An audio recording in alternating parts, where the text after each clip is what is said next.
Praise be to God. Once again, we thank and praise God for this blessed evening time that God has granted unto us to come to the footstool and learn the word of God. Let us give all glory to God. We welcome all of you in the blessed name of our Lord and Savior, Jesus Christ.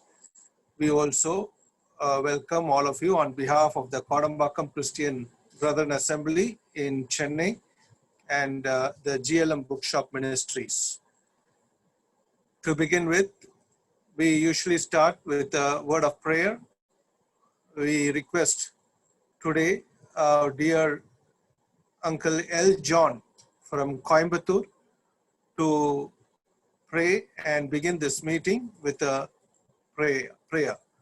Over to Kovaipudur, the elder of that assembly, Brother L. John. ஜெபிப்போம். அன்புள்ள நல்ல தகப்பனே, இந்த அருமையான மாலை வேளைக்காக நாங்கள் உண்மை துதிக்கிறோம், ஸ்தோத்திரிக்கிறோம். ஆண்டவரே, மீண்டுமாக கர்த்தாவே நாங்கள் உமது சன்னதியில் கூடி வர நீர் கொடுத்த கிருபைக்காக ஸ்தோத்திரம். இன்றும் கர்த்தாவே நாங்கள் உமது வசனத்தை தியானிக்க இருக்கிறோம். ஆண்டவரே, உமது கிருபையை தாரும். கர்த்தாவே, உமது வசனை தருகின்ற சகோதரன் சாலமனுக்காக ஜெபிக்கிறோம். கர்த்தாவே, கர்த்தருக்குள் கைகூறுங்கள் என்ற தலைப்பிலே பிதாவே நாங்கள் செய்திகளை கேட்க ஆண்டவரே தேவையான கிருபை தர வேண்டுமா ஜெபிக்கிறோம். கர்த்தாவே, உமது தாசனை பலமாய் எடுத்து வைக்க வேண்டுமா ஜெபிக்கிறோம். அதுபோல கர்த்தாவே மொழிபெயர்க்கிற சகோதரனுக்காக ஜெபிக்கிறோம். பிதாவே, வேண்டிய கிருபை தர வேண்டுமா ஜெபிக்கிறோம். அதுபோல பாடல்களை பாடக்கூடிய சகோதரன் பாடராஜாக ஜெபிக்கிறோம். அவரை கர்த்தாவே எடுத்து வைக்க வேண்டுமா ஜெபிக்கிறோம். பூர்ணமாக கர்த்தாவே நாங்கள் எங்களை தாமே எல்லாவரையும் கர்த்தாவே உங்களுக்கு ஒப்படைக்கிறோம். கர்த்தாவே, உமது ஆவியின் நிறைவாள் கர்த்தாவே எங்களை நிறைத்தரணும். கர்த்தாவே தேவை எல்லா கிருபை தந்து எங்களை வழிநடத்த வேண்டுமாய் ரட்சகர் மீட்பராகிய இயேசு கிறிஸ்து நாமத்தில் ஜெபிக்கிறோம் நல்ல பிதாவே, ஆமென். Thank you, Uncle L. John from Kovaipudur Assembly in Coimbatore. May God be with you. Now we are going to the next session. This is a singing time. We have today with us the evangelist Paul Raj and family from Dindigul, and they will be singing 2 songs for us. Over to Dindigul district, Brother Paul Raj and family, the evangelist. Praise the Lord, brother. Praise the Lord. Praise the Lord. Nice to see you. Okay, thank you. கர்த்தருடைய பரிசுத்த நாமத்துக்கு மகிமை உண்டாவதாக. அப்போஸ்தலனாகிய பவுல் சொன்னது போல கருத்தோடும் பாடுவேன், ஆவியோடும் பாடுவேன். சங்கீதங்களினாலும் கீர்த்தனைகளினாலும் நம்முடைய இருதயத்தின் ஆழத்திலிருந்து ஆண்டவருடைய நாமத்துக்கு மகிமையாக இந்த பாடலை நாம் பாடுவோமாக. பாடல் புத்தகத்திலே 374வது பாடல், தம் கிருபை பெரிதலோ எம் ஜீவனிலும் அதே என்கிறதான பாடல். இம்மட்டும் கர்த்தருடைய கிருபை நம்மை காத்தது, இன்னும் ஆண்டவருடைய கிருபை நமக்கு போதுமான அளவுக்கு இருக்கிறது. என் கிருபை உனக்கு போதும் என்று சொன்ன ஆண்டவருடைய நாமத்தை தொடர்ந்து நாம் மகிமைப்படுத்துவோம். 374வது பாடல். தம் கிருபை பெரிதல்லோ எம் தேவனிலும் அதே எம்மட்டும் காத்ததுவே என்னும் தேவை கிருபை தாருமே என்னும் தேவை கிருபை தாருமே தாழ்மையுள்ளவரிடம் தங்கேடுதே கிருபை தாழ்மையுள்ளவரிடம் தங்கேடுதே கிருபை வாழ்நாளெல்லாம் அதே போதுமே சுகமுடன் கங்கலமுடன் வாழ்நாளெல்லாம் அதே போதுமே சுகமுடன் கங்கலமுடன் சேவை செய்ய கிருபை தாருமே சேவை செய்ய கிருபை தாருமே. தம் கிருபை பெரிதல்லோ எம் ஜீவனிலும் அதே எம்மட்டும் காத்ததுவே என்னும் தேவை கிருபை தாருமே. என்னும் தேவை கிருபை தாருமே. நிர்மூலமாகாதது நிற்பதுமே கிருபை நிர்மூலமாகாதது நிற்பதுமே கிருபை. நீசன் பாவம் நீங்கினதே நிற்கிய ஜீவன் பெற்றுக் கொண்டே. நீசன் பாவம் நீங்கினதே நிற்கிய ஜீவன் பெற்றுக் கொண்டே. அங்கேடும் கிருபை தாருமே. அங்கேடும் கிருபை தாருமே. தம் கிருபை பெரிதல்லோ எம் ஜீவனிலும் அதே எம்மட்டும் காத்ததுவே என்னும் தேவை கிருபை தாருமே. என்னும் தேவை கிருபை தாருமே. தினம் அதிகாலையில் தேடும் போது கிருபை. தினம் அதிகாலையில் தேடும் போது கிருபை. மானம் தளர்ந்த நேரத்திலும் மேலவீன சரீரத்திலும் மானம் தளர்ந்த நேரத்திலும் மேலவீன சரீரத்திலும் போதுமேவும் கிருபை தாருமே. போதுமேவும் கிருபை தாருமே. தம் கிருபை பெரிதல்லோ எம் ஜீவனிலும் அதே எம்மட்டும் காத்ததுவே என்னும் தேவை கிருபை தாருமே. என்னும் தேவை கிருபை தாருமே. மாபரிசுத்த ஸ்தலம் கண்டடைவேன் கிருபை. மாபரிசுத்த ஸ்தலம் கண்டடைவேன் கிருபை. மூடும் தீரை கேந்திரவே தைரியமான் சகாயம் பெற. மூடும் தீரை கேந்திரவே தைரியமாய் தேடி வந்தேன் கிருபை தாருமே. தேடி வந்தேன் கிருபை தாருமே. தம் கிருபை பெரிதல்லோ எம் ஜீவனிலும் அதே எம்மட்டும் காத்ததுவே என்னும் தேவை கிருபை தாருமே.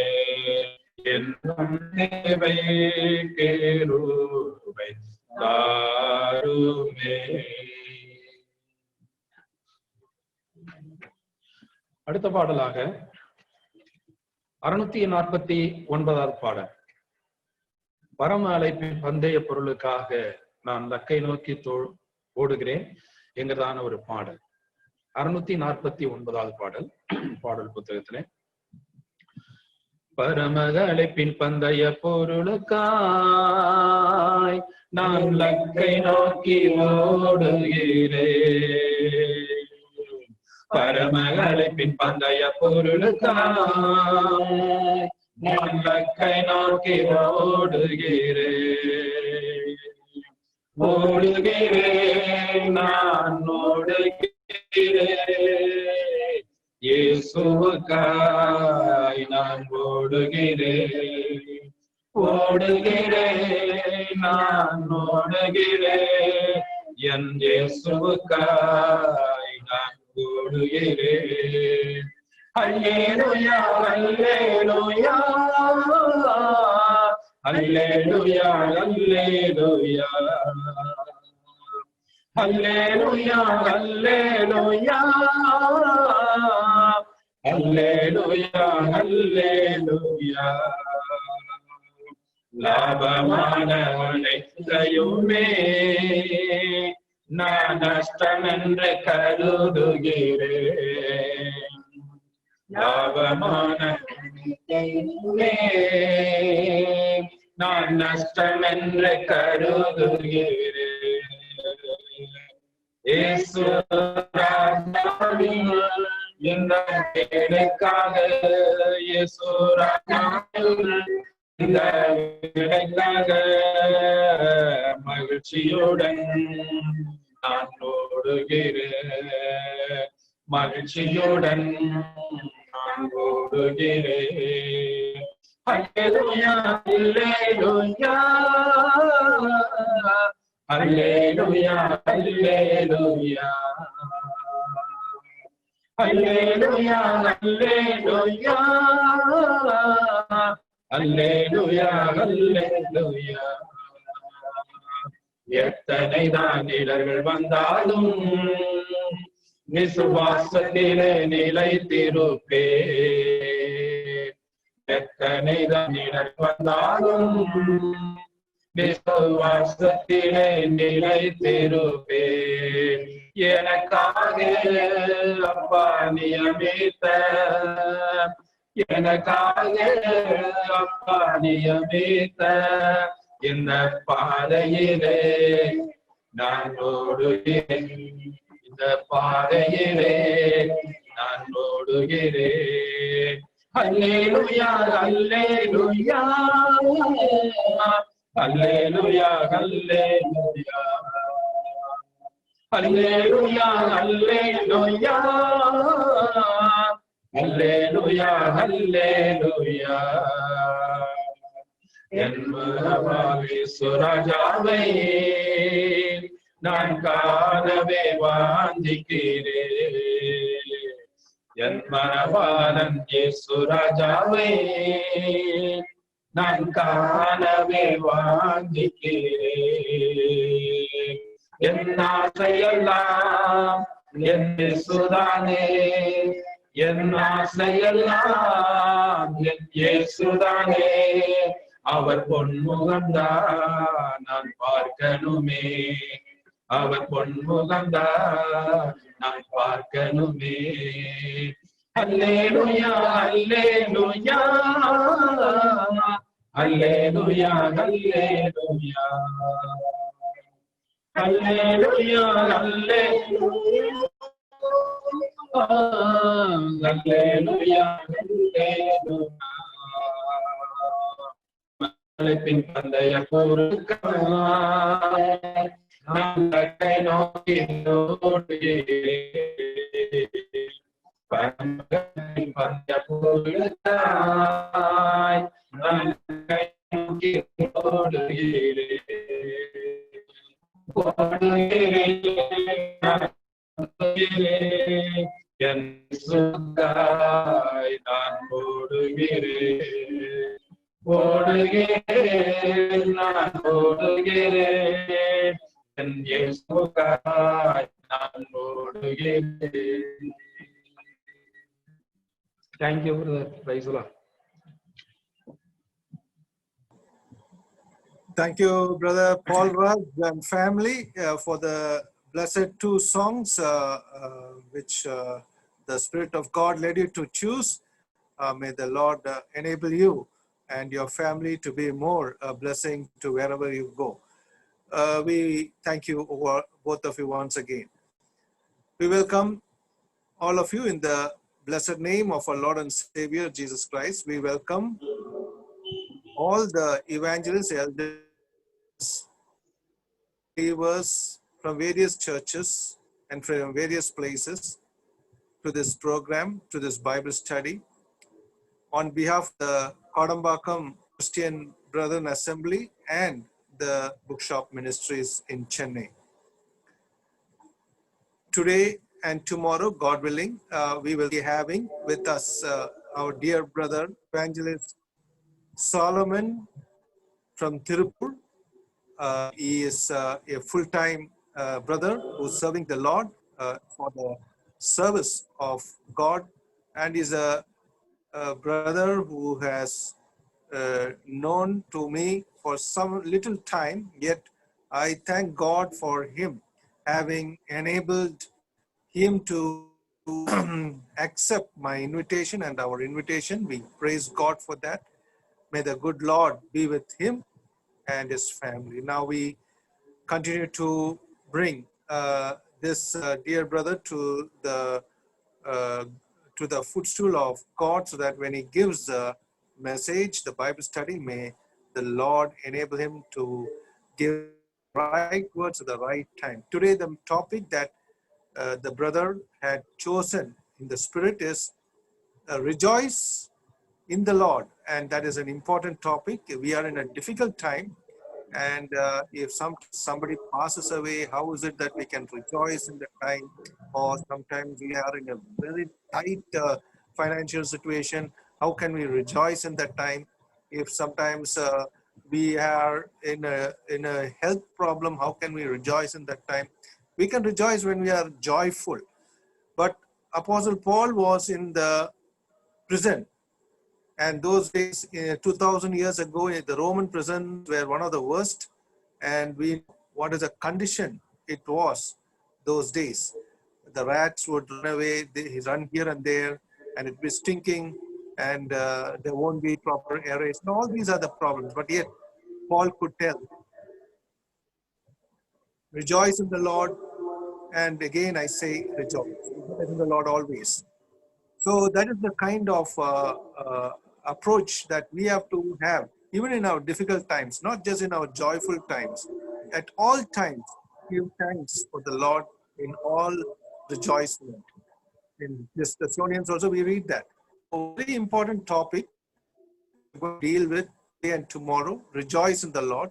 May the good Lord enable all of us to be benefited much from this topic, because we are in a very difficult time. When we see the future, it is very bleak, but still we know our God, who is above any small problem or big problem. He is above everything, and He's created the heavens and the earth. So for this matter of fact, let us go prayerfully into this message, and we welcome our dear evangelist Solomon from Tirupur into this Bible study. Thank you, brother, for accepting our invitation. We welcome you into this program of Bible study. Now we also welcome Brother Surendran. Introduce you all about Brother Surendran. Or most of you know about him, and he's a young, bright, and blessed child of God who has coming, who's in not only in translation but also in teaching and in other gifts that God blessed him with. So let us pray for this dear brother. The Lord lead him wherever he goes as a blessing for the Lord. So we welcome Brother Surendran also into this Bible study, and he'll be translating this message from Tamil to English. Welcome all of you once again into this evening Bible study program. Now for the blessing of the message prayer, I request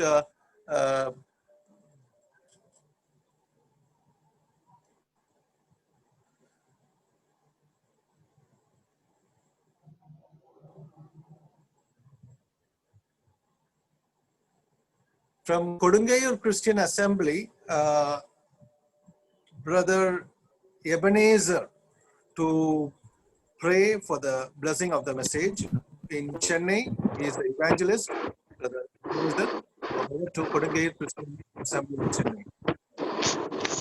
okay.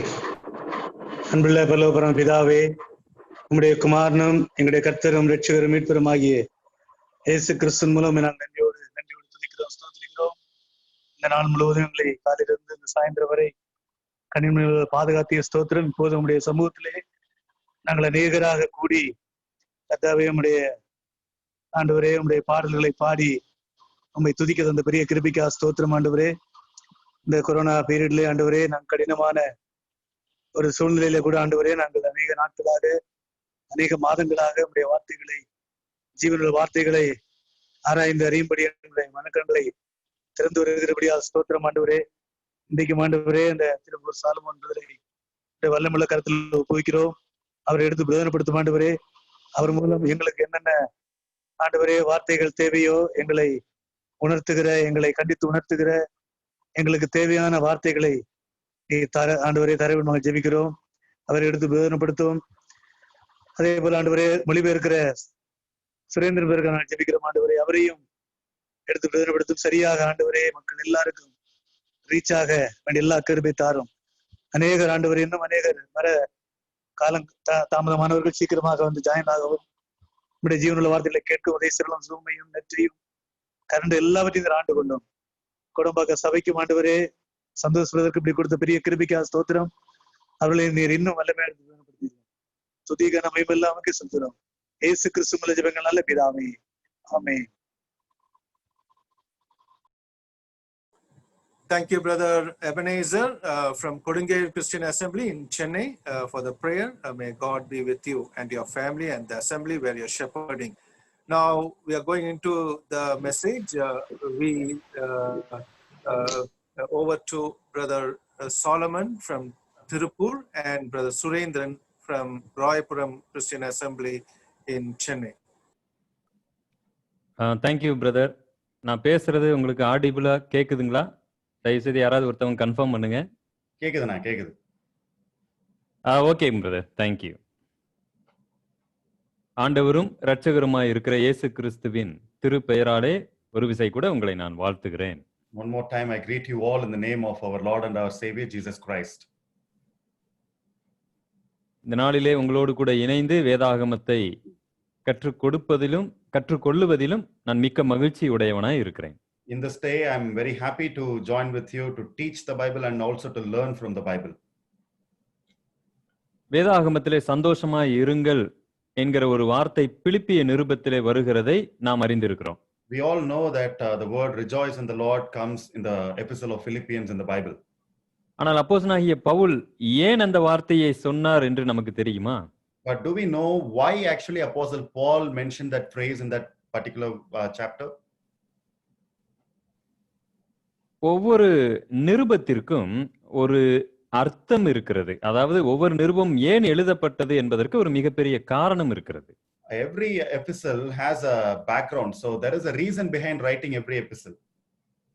பல காரணங்கள் இருந்தாலும் அதுல மிக முக்கியமாய் நிருபங்கள் எழுதப்பட்டதற்கு ஒரே ஒரு காரணம் உண்டு. அது என்னவென்றால் there are many reasons, but there is one particular reason why most of the epistles are written. What is that in the sense? அன்றைக்கு இருந்த விசுவாசிகளுடைய தவறான நம்பிக்கைகளுக்கு பதில் தரும்படியாகத்தான் நிருபங்கள் எழுதப்பட்டன. So in those days the believers had a lot of false opinions about different things. To answer to all those false opinions, these kind of epistles were written. சில நிருபங்கள் புதிய காரியங்களை கற்றுக் கொடுப்பதற்காக எழுதப்பட்டவைகள். There are some epistles that are written to teach some new things. அப்படி எழுதப்பட்ட நிருபங்களிலும் நாம் அடிக்கடி ஒன்றை வாசிக்க நேரிடுகிறோம். அவர்களுடைய தவறுகள் அதிலே சரி செய்யப்பட்டிருக்கும். Even in those epistles we can read often that their mistakes will be rectified there. ஆனால் பிலிப்பிய நிருபம் போன்ற சிறைச்சாலை நிருபங்கள் அல்லது பொதுவான நிருபங்கள் இவைகள் அதிகமாக அன்றைக்கு இருந்த சபைகளுடைய தவறான நம்பிக்கைகளை சரி செய்வதற்காக எழுதப்பட்டவைகள். epistles like Philippians and many other general epistles that are, written from the prison or whatsoever. So these were written to rectify the false beliefs of the believers of those days. அது அப்படி போல பிலிப்பிய சபையில் இருக்கக்கூடிய தவறான நம்பிக்கைகளை களைந்தெறிவதற்காக எழுதப்பட்ட நிருபம் தான் பிலிப்பிய நிருபம். So Apostle Paul have to throw away all the wrong beliefs and practices of the Philippian church. So that is why he has written this Philippian epistles to them. அப்படி என்ன தவறான நம்பிக்கைகள் பிலிப்பிய சபையில இருந்தன? So what was the false belief that was there in the Philippian assembly? அதுல நம்ம கிட்டத்தட்ட 7 தவறான நம்பிக்கைகளை சரி செய்யும் விதமாக அப்போஸ்தலனாகிய பவுல் எழுதுகிறார். Apostle Paul has written these epistles to rectify the 7 false beliefs that are there in the Philippian church. Number 1. Okay, number 1. தவறான நம்பிக்கைகளை குறித்ததான சத்தியங்களை சரி செய்கிறார். So Apostle Paul is rectifying the false beliefs of the believers. Number 2. Secondly, சரியான சந்தோஷம் எது என்பதை அறியாமல் பிலிப்பிய விசுவாசிகள் இருந்தார்கள். அதை சரி செய்ய எழுதுகிறார். So Philippian believers were in a situation where they don't know what is the real happiness. So to rectify that as well, he is writing this epistle. Number 3, முறுமுறுப்பு, வீண் வாதங்கள் இவைகள் அந்த சபையில் இருந்தது. அதை எப்படி சரி செய்ய வேண்டும் என்று ஆலோசனை தருகிறார். Thirdly, there was a lot of murmuring and unwanted debates going on in the Philippian church. So Paul is writing to rectify all these things. ஏக சிந்தை, ஒரே மனம் இல்லாத ஒரு நிலைமை இருந்தது. அதை எப்படி சரி செய்ய வேண்டும் என்று எழுதுகிறார். And there was no one accord, oneness among them. So to rectify that, Paul is writing this epistle. உபத்திரவம், அதாவது இடுக்கமான வாசல்கள், உபத்திரவங்கள், இதை குறித்து மிக தவறான போதனையிலே அவர்கள் இருந்தார்கள். அதை சரி செய்யும்படியாக எழுதுகிறார். So they were in a very wrong teaching about persecution and difficult times in life. So to rectify that as well, Paul is writing this epistle. அடுத்து பாத்தீங்கன்னா பிரமாணத்துவ வாழ்க்கை, லீகலிஸ்டிக் லைஃப், அதாவது பிரமாணத்துவ வாழ்க்கை அவர்களிடத்துல இருந்தது. அதை மாற்றும்படியாக எழுதுகிறார். So the believers in Philippi were always having a legalistic lifestyle. So to change that, Paul is writing this.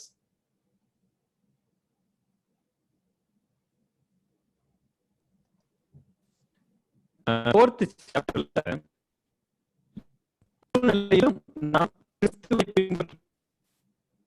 Brother audio கேக்குதா? Anna, I lost you there. திரும்பி சொல்லுங்க.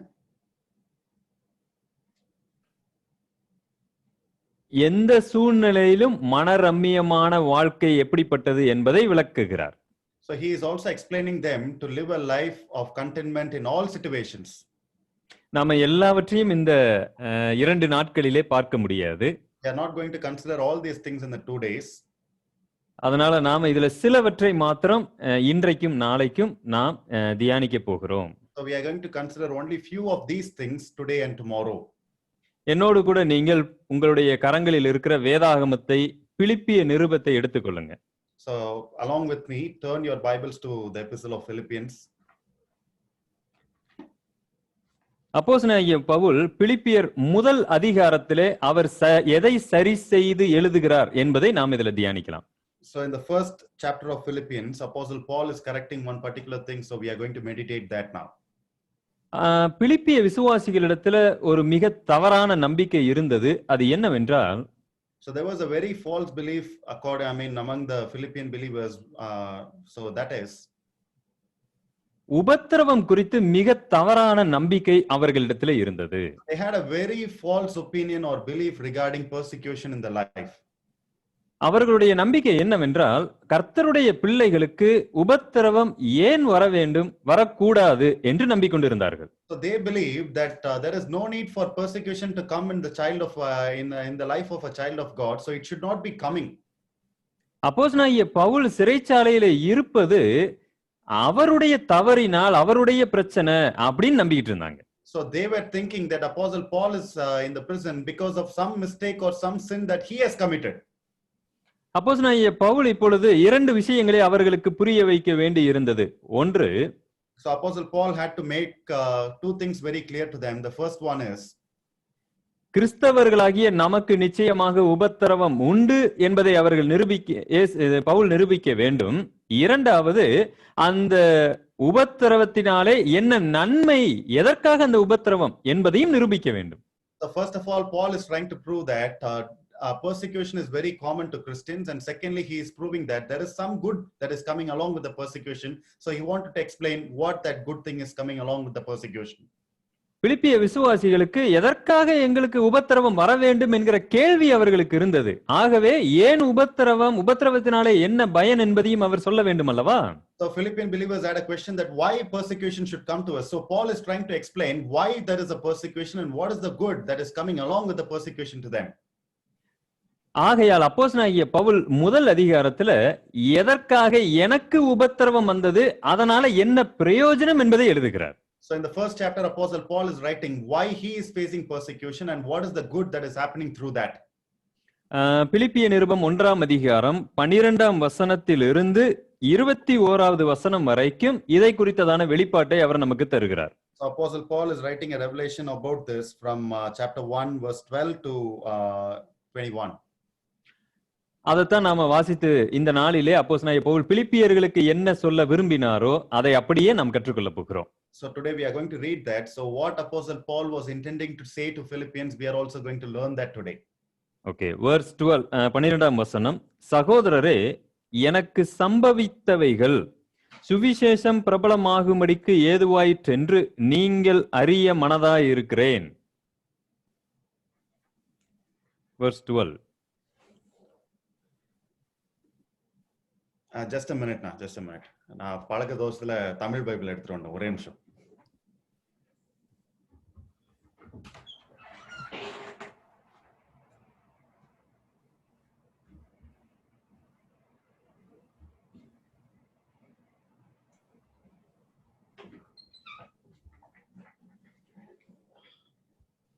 Okay, let's read Philippians chapter 1 and verse 12.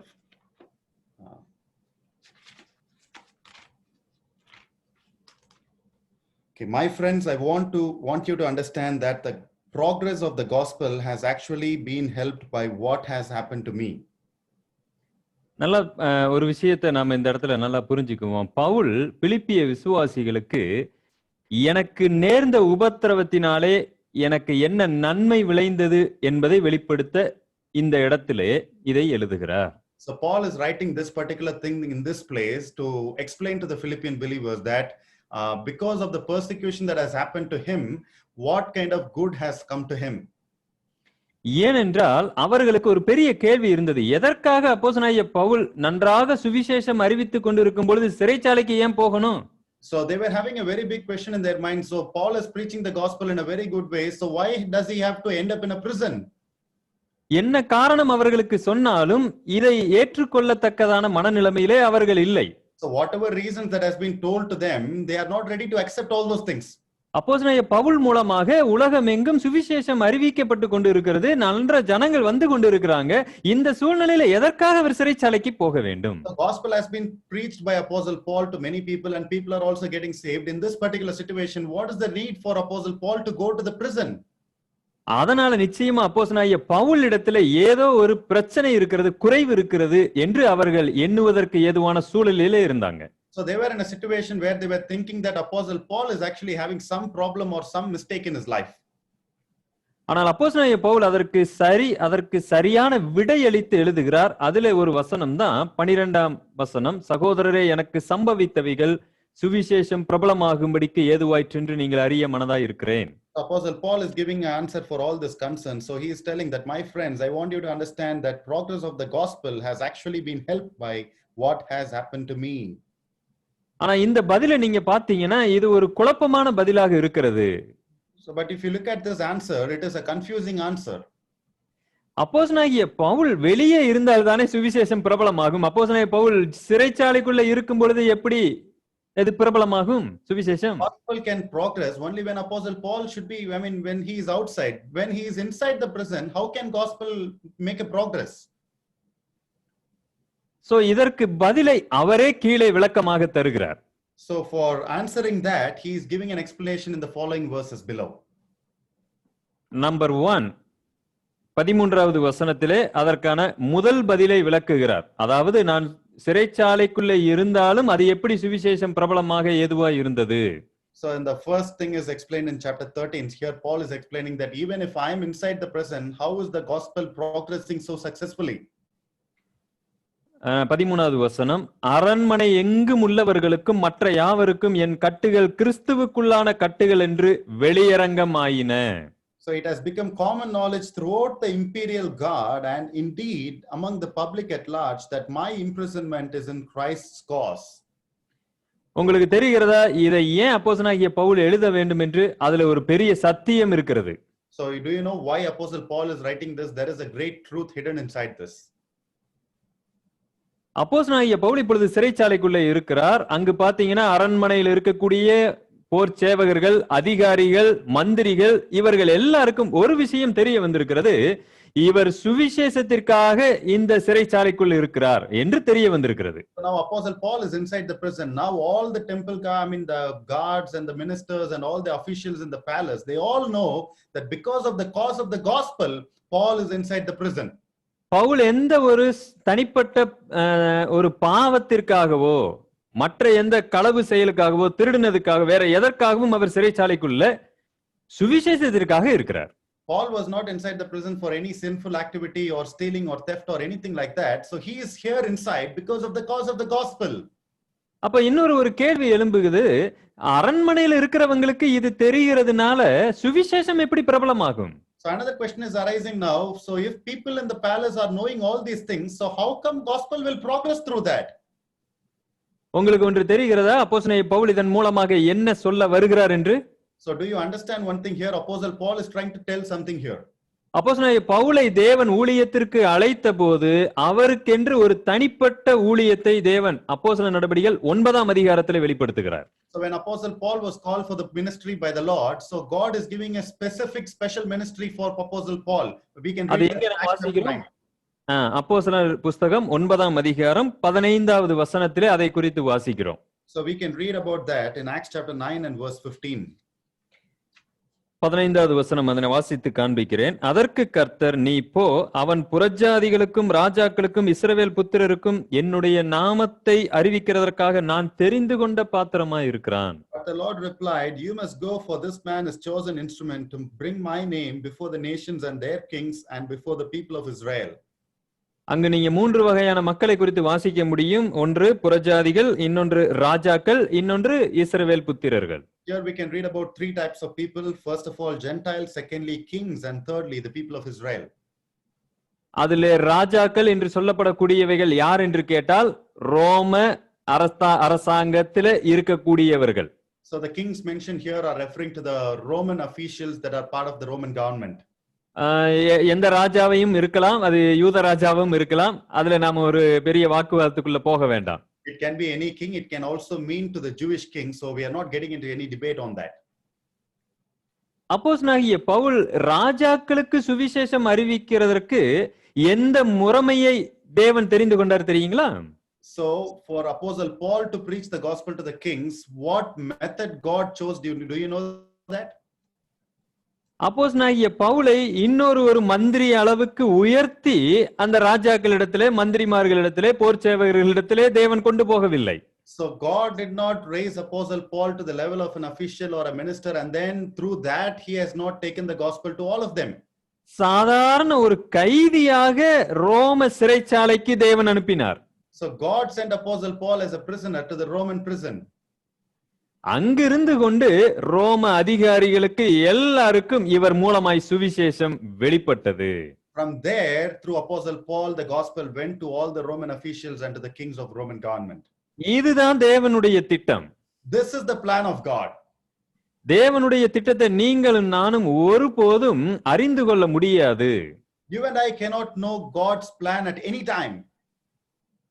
எந்த திட்டத்தை என்று சொல்லுகிறேன் தெரியுங்களா? நாம் என்ன நினைக்கிறோம் என்று சொன்னால், ஒருவர் முதலமைச்சராக இருந்தால் அவருக்கு சுவிசேஷம் அறிவிப்பதற்கு நானும் முதலமைச்சர் ரேஞ்சில இருந்தாதான் நான் போய் சுவிசேஷம் அறிவிக்க முடியும் என்று நான் நினைக்கிறேன். So what I am thinking is, if somebody is a chief minister of a country, so if to preach the gospel to that particular person, I also should be a chief minister. So that is what I am thinking. ஆனால் தேவனுடைய வழிமுறைமைகள் நம்மளுடைய சிந்தனையை விட மேலானது. God's ways and plans are much far better than our thinking process. ராஜாவுக்கு சுவிசேஷம் அறிவிப்பதற்கு ஒரு கைதியாக தேவன் அப்போஸ்தலனாகிய பவுலை அனுப்பினார். So God has raised Apostle Paul as a prisoner to preach the gospel to the kings. நாகமானுக்கு சுவிசேஷம் அறிவிக்க அவர் வீட்டில் ஒரு வேலைக்காரியை வைத்திருந்தார். So to preach the gospel to the king Naaman, the ruler Naaman, so he has created a servant girl in his house. நாம எந்த நிலைமையில இருந்தாலும் எப்படிப்பட்டவர்களுக்கும் கர்த்தரை குறித்து அறிவிக்க முடியும் என்பது இதன் மூலமாய் தெரிவாகிறது. So in whatever situation we are, we can preach the gospel to any people in any stature. So that is what we understand from here. அப்போஸ்தலனாகிய பவுல் சிறைச்சாலையில இருக்கும் பொழுதுதான் பீலேமோன் இடத்திலிருந்து ஓடி வந்த ஒரு மகனை ரட்சிக்க முடிந்தது. So when Apostle Paul was in the prison, so that is when he can save somebody who has come from the Philemon. ஆக ஒருபோதும் சிறைச்சாலை அனுபவம் வெறுமனே உபத்திரவம் அல்ல, உபத்திரவத்திற்கு பின்னதாக ஒரு பெரிய நன்மை இருந்தது. So all the prison experiences are not just persecution. So behind all this persecution, some good thing was hidden behind. So இந்த சிறைச்சாலை அனுபவம் மூலமாக அப்போஸ்தலனாகிய பவுலை அழைத்த ஒரு ஊழியம் நிறைவேறிக் கொண்டிருக்கிறது என்று பவுல் வெளிப்படுத்துகிறார். So through this prison experience, Paul is explaining and revealing that one of the call that God has given to him has been fulfilled. அடுத்து verse 14, அதாவது வசனம் 14, பிலிப்பியர் 1ஆம் அதிகாரம் 14வது வசனம். Let's read Philippians chapter 1 and verse 14 next. என்னுடைய உபத்திரவத்தினாலே விளைந்த நன்மைகள் number 2. So the good thing that has happened through the persecution of Paul. The second point goes like this. சகோதரரில் அநேகர் என் கட்டுகளாலே கர்த்தருக்குள் திடன் கொண்டு பயமில்லாமல் திருவசனத்தை சொல்லும்படி அதிகமாய் துணிந்திருக்கிறார்கள். And my being in prison has given most of our fellow Christians confidence to speak the word of God fearlessly and with extraordinary courage. இதற்கு முன்பதாக அப்போஸ்தலனாகிய பவுல் வெளியே இருந்த பொழுது அவர் மாத்திரம் ஓடி ஓடி சுவிசேஷத்தை அறிவித்துக் கொண்டிருந்தார். சுற்றில இருந்தவங்க விசுவாச பிள்ளைகள் கைகட்டி அப்படி பார்த்து கொண்டிருக்கிறாங்க. So before this, when Apostle Paul was outside, so Apostle Paul was running here and there to preach the gospel. All the other believers who were along with him, they were just folding their hands and they were just watching. இப்பொழுது தேவன் இவரை சிறைச்சாலைக்குள்ள அனுப்பின உடனே கொஞ்ச நாள் சகோதரர்கள் பார்த்தாங்க. இப்பொழுது இவர்களே எழுந்து சுவிசேஷத்தை பிரசங்கிக்க அதிகமாய் ஆரம்பித்திருக்கிறார்கள். So when Paul went inside the prison, they were waiting for all the other brothers were waiting for some time. Now they have risen up and they have started preaching the gospel to others. நம்மளுடைய சபைகள்ல கூட சிலருடைய தாளந்துகள் வெளியே தெரியவே தெரியாது. Even in our churches, some of our talents are not shown outside. சில நாட்கள் மூப்பர்களோ அல்லது முக்கியமான பிரசங்கியாரோ வராத போது யாராவது ஒரு நபர் எழுந்து பிரசங்கம் பண்ணுவார். அவருடைய தாளந்து அதிசயத்தக்க விதமா இருக்கும். Sometimes when the elders or some other preacher is not there, some young brother might come up and preach. So their talents will be revealed at that time. அதிலிருந்து தான் அவருக்கு என்ன தாளந்து இருக்குங்கிறதே நாம கண்டுபிடிக்க முடியும். பாத்தீங்களா? Even in that situation only we can understand what kind of talent the other brothers are having. இதே மாதிரி ஒரு சம்பவம் வரலாற்றிலே நிகழ்ந்திருக்கிறது. This similar kind of a situation has happened in the history. உங்களுக்கு தெரியுமா சார்லஸ் ஸ்பர்ஜனுடைய வாழ்க்கை வரலாறு? So do you know the life history of Charles Spurgeon? அவருடைய ரட்சிப்பு மிகவும் அதிசயத்தக்க விதமானது. The salvation experience of Charles Spurgeon is very wonderful. அவர் பல நாட்கள் தன்னுடைய தேவாலயத்திலே வரிசையிலே பின்னாடி அமர்ந்து அவர் வேடிக்கை பார்த்து கொண்டிருக்கக்கூடிய ஒரு நபர். For many days, Charles Spurgeon was the person who used to sit in the back row of his church and he was just like a spectator. ஒவ்வொரு முறையும் வசனம் கொடுக்கப்படும் பொழுது அதை பெரிதளவே அந்த வசனம் அவரை ஈர்த்ததில்லை. Every time when the God's word is being preached, it has not attracted him to a great extent. காலங்கள் இப்படியாய் சென்று கொண்டிருக்க ஒரு நாள் எப்பொழுதும் பிரசங்கிக்க கூடிய அந்த போதகர் அன்றைக்கு பிரசங்கிக்க முடியவில்லை. When things were going like this, the usual preacher was not able to preach on one particular day. அந்த நாளிலே ஜனங்கள் பார்த்தாங்க, இன்றைக்கு போதகர் வரவில்லை, வேற யாராவது பிரசங்கிக்க ஆட்கள் இருக்கிறார்களா என்று தேடுகிறார்கள். In that day, people were looking at each other, thinking that will somebody come and preach for this particular day. அங்கு வாசல் படியிலே ஒரு நபர் உட்கார்ந்து கொண்டு இருக்கிறார். அவர்தான் செக்ஸ்டன், கோயிலுடைய அந்த மணியை அவர்தான் அடிக்க வேண்டும். அவர் உட்கார்ந்து கொண்டு இருக்கிறார். So there was a person who was sitting in the near the door. So he's the sexton, who's the person who is like ringing the bell.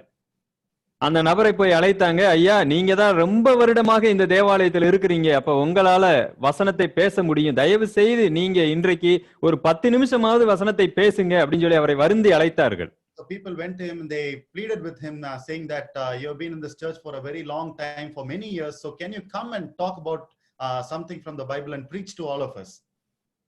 அவர் வற்புறுத்தலுக்கு பின்பதாக ஒரு மனதாக சம்மதித்து மேலே வந்து பேச ஆரம்பித்தார். So when they forced him to a great extent, so after that he came to the stage and he started speaking. அவர் பேச ஆரம்பிக்கும் போது கூட்டத்திலே சலசலப்புகள் இருந்தன. பேச பேச பேச அங்கு ஒரு அமைதி, ஒரு குண்டூசி விழுந்தால் கூட சத்தம் கேட்கிற அளவுக்கான அமைதி நிலவியது. So when he started to preach, like people were murmuring here and there, and after some time everybody were in a pin drop silence. அதற்கு முன்பதாக அவர்கள் அப்படிப்பட்ட ஒரு பிரசங்கத்தை கேட்டதே இல்லை. அனைவருடைய கண்களிலே கண்ணீர் வரக்கூடிய அளவுக்கு அந்த பிரசங்கம் இருந்தது. They have never listened to such a sermon in their life, never before, and a lot of people were moved to tears.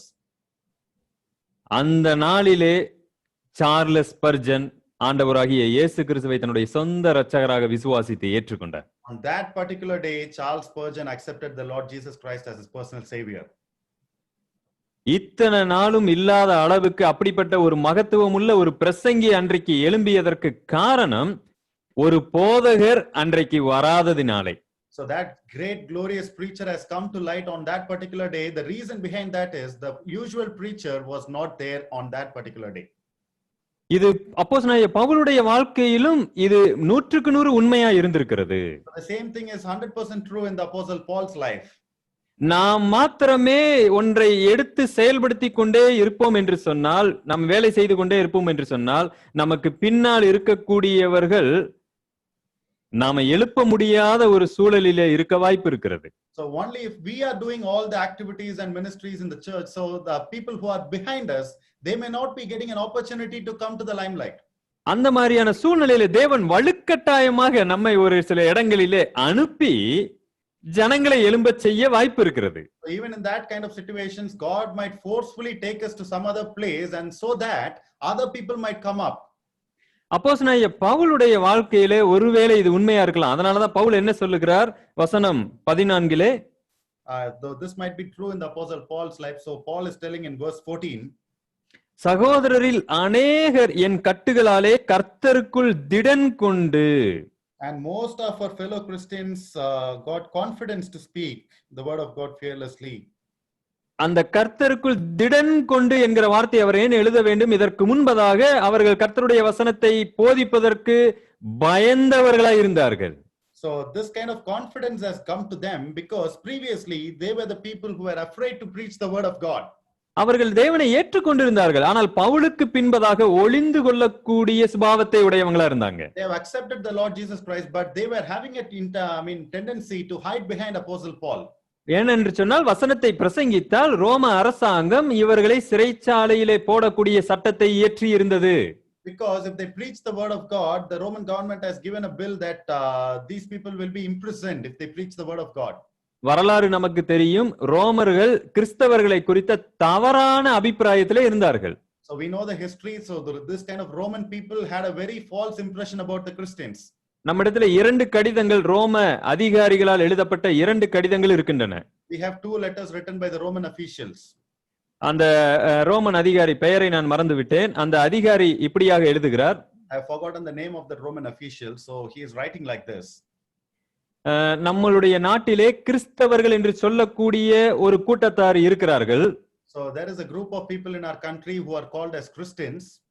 ஆனால் அவர்கள் தேவனை வழிபடுகிறோம் என்று சொல்லுகிறார்கள். ஆனால் அவர்களிடத்துல எந்த ஒரு உருவமோ சின்னங்களோ அடையாளங்களோ இல்லை.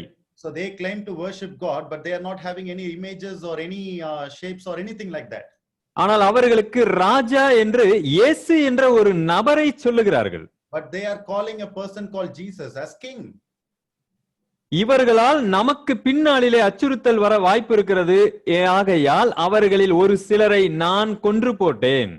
So these people might threaten us in future, so I have killed some of them. இன்னும் அநேகர் ஆங்காங்கு எழும்பிக் கொண்டு இருக்கிறார்கள். அவர்களை நான் கொலை செய்ய வேண்டுமா? இதை குறித்து நீங்கள் என்ன பதில் சொல்லுகிறீர்கள் என்று சீசருக்கு ஒரு ரோம அதிகாரி எழுதுகிறார். Likewise, many people are coming up these days. So should I kill all of them? So he is writing, a Roman official is writing this letter to the Caesar, to the king.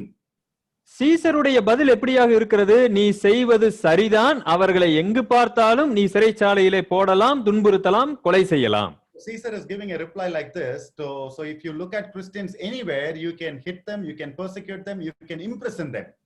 அவர்களால் நம்மளுடைய அரசாங்கத்திற்கு அச்சுறுத்தல்கள் உண்டு. So our government is facing a lot of threatening because of Christians. இப்படிப்பட்ட ஒரு சூழல்ல தான் சுவிசேஷத்தையும் பிரசங்கிக்க வேண்டும், இவர்களும் பரிசுத்தமாய் வாழ வேண்டும். இது எவ்வளவு கஷ்டமான ஒரு விஷயம், யோசித்து பாருங்க. Kind of a situation, they have to preach the gospel and also they have to live a holy life. இந்த சூழ்நிலையில பவுல் சிறைச்சாலைக்கு போய் விட்டார், சுவிசேஷத்தினாலே சிறைச்சாலைக்கு போயிட்டாரு. இப்ப மீதி இருக்கிறவங்க பயந்து கொண்டு இருந்தார்கள், ஆனால் இப்பொழுதோ திடன் கொண்டு விட்டார்கள். In this kind of a situation, Apostle Paul has went to the prison. So some of them were fearful, but many of them, they have got the courage and confidence to step up.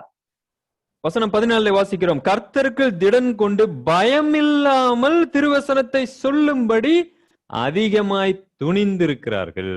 And we read in verse 14 that has given most of our fellow Christians confidence to speak the word of God fearlessly with extraordinary courage. அந்த வார்த்தையை கவனிச்சீங்களா? fearlessly, பயமில்லாமல். அதை நம்ம note பண்ணி ஆகணுங்க, குறிச்சு வச்சுக்கோங்க. So we need to understand, underline the word fearless in our Bible. இன்றைக்கு சுவிசேஷத்தை அறிவிப்பதற்கு இந்த அளவுக்கு பயமான உபத்திரவமான சூழல் உண்டா? கொஞ்சம் நீங்களே உண்மையா இருதயத்தை தொட்டு பதில் சொல்லுங்க பார்க்கலாம். So you just think and you just give a honest answer. You touch your heart and say, do we have such fearful situation today to preach the gospel? இல்லைங்க, இல்லவே இல்லை. We don't have any fearful situation now. ஆனாலும் நாம் சுவிசேஷத்தை சொல்லுவதற்கு மிகுந்த தயக்கமுடையவங்களா இருக்கிறோம். நம்மளுடைய வாழ்க்கை எப்படிப்பட்ட சுவிசேஷ வாழ்க்கையாக இருக்கிறதுங்க? Even then we are so hesitant to share the gospel. So we need to look at our life, what kind of gospel living we are living. Okay, காரியம் எதுவா இருந்தாலும் அப்போஸ்தலனாகிய பவுல் சிறைச்சாலைக்கு நாம் போனதுக்கு ரெண்டு ஆன்சரை கொடுக்கிறாரு. ஒன்று, so let it be anything. Apostle Paul is giving two reasons for being inside the prison. The first reason is, என்னுடைய ஊழிய அழைப்பே சிறைச்சாலையின் மூலமாகத்தான் நிறைவேறி கொண்டிருக்கிறது அப்படின்னு 13வது வசனத்திலே வெளிப்படுத்துகிறார். Verse 13 he is saying, my very calling of the ministry is being fulfilled in this prison experience. அடுத்து இரண்டாவது, அநேக சகோதரர்கள் நான் இல்லைன்னு தெரிஞ்சு பிரசங்கத்திற்காக அவர்கள் எழும்பி இப்பொழுது பிரசங்கித்துக் கொண்டு இருக்கிறார்கள் பயம் இல்லாமல் என்று சொல்லுகிறார். Second reason he is giving, that lot of fellow Christians and brothers, they have stepped up to preach the gospel without any fear and with extraordinary courage. இன்னும் சில விஷயங்களை எழுதுகிறார், ஆனால் அதை நாம தியானிப்பதற்கு நமக்கு நேரம் இல்லை. வசனம் 15, 16, 17, 18 இவைகள் அனைத்திலுமே இந்த கிறிஸ்து எப்படி பிரசங்கிக்கப்பட்டார் என்று விளக்கமாய் எழுதுகிறார். So from verses 15 to 18 he is writing a lot of details about how Christ was preached during this time. So we are not having time to expose all those things. Okay, சிறைச்சாலைக்குள்ளாக போனதினாலே விளைந்த நன்மைகளாக வசனம் 12 18 வரைக்கும் அப்போஸ்தலனாகிய பவுல் மொத்தமா எழுதி இருக்கிறார். So from verses 12 to 18 or 18, Apostle Paul has written all the good things that has happened because of him being imprisoned. இவைகள் எல்லாமே பாத்தீங்கன்னா நான் சிறைச்சாலைக்குள் அல்லது உபத்திரவப்பட்டதினாலே ஊழியம் எப்படி நடந்தது என்று எழுதுகிறார். இது ஊழியத்தை குறித்து வெளிப்படுத்துகிறார். So through all these things, since I am imprisoned, what kind of ministry has happened? So he is writing about the ministry as well. ஆனால் அடுத்து அவர் சொல்ல போகிற காரியம், உபத்திரவத்தினாலே என்னுடைய தனிப்பட்ட வாழ்க்கையில என்ன நன்மை என்று எழுதுகிறார். So next thing what he is going to say is, because of this persecution, what good thing has come to my personal life? அது எந்தெந்த வசனத்தில் இருக்கிறது என்று கேட்டீங்கன்னு சொன்னா 19, 20 இந்த ரெண்டு வசனத்தில் அது வெளிப்படுத்தப்பட்டிருக்கிறது. Verses 19 and 20 is speaking about that. அது என்னன்னு பாத்திரலாம். அவருடைய சொந்த வாழ்க்கை, தனிப்பட்ட கிறிஸ்தவ வாழ்க்கையில உபத்திரவம் எப்படி நன்மையாய் முடிந்தது. Also have a look at that from verses 19 and 20. What kind of personal benefit Apostle Paul has got through the persecution that he has got from the prison? வசனம் 19 வாசிக்கிறேன்.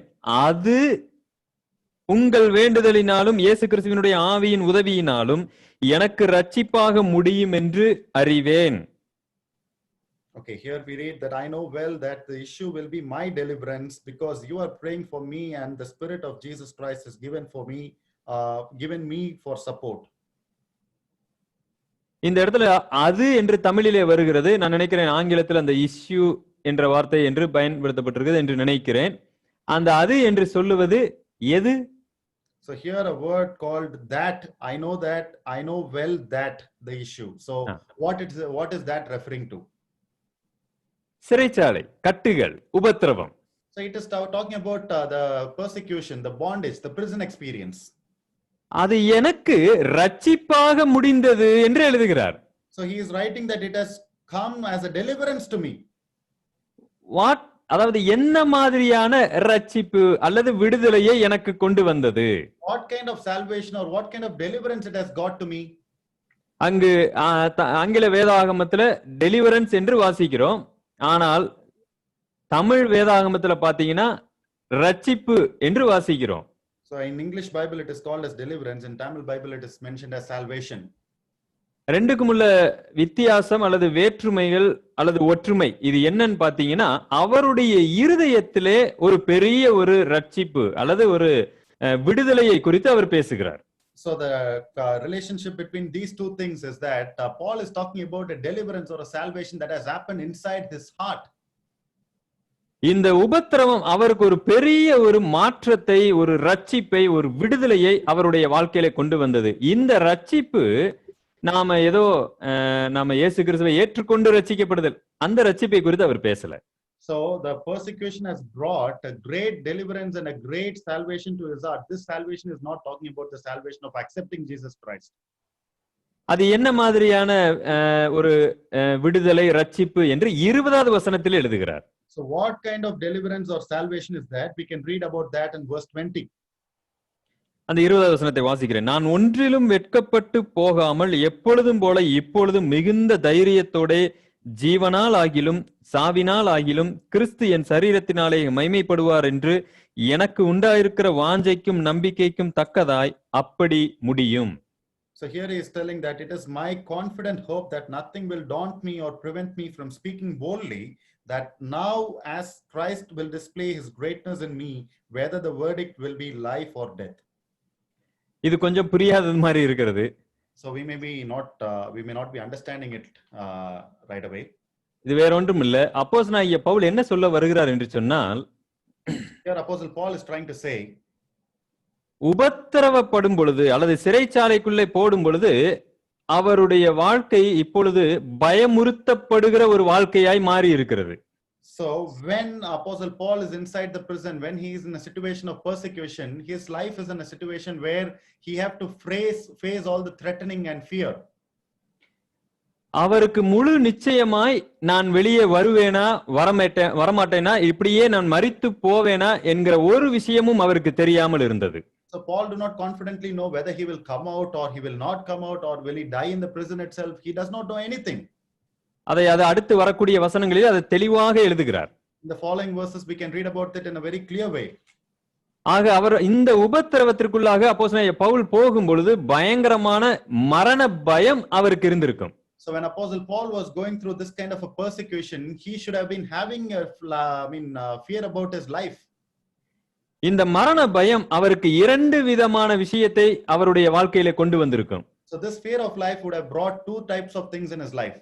நான் தெரியாமல் சுவிசேஷம் அறிவித்து இப்படி மாட்டிக்கொண்டு விட்டு இருக்கலாம், அல்லது சுவிசேஷத்தை இவர்களுக்கு வெளிப்படையாய் அறிவிக்காமல் ஒளிஞ்சு எங்கேயாவது சொல்லி இருக்கலாம், இவர் யோசித்துக் கொண்டிருந்து இருக்கலாம்.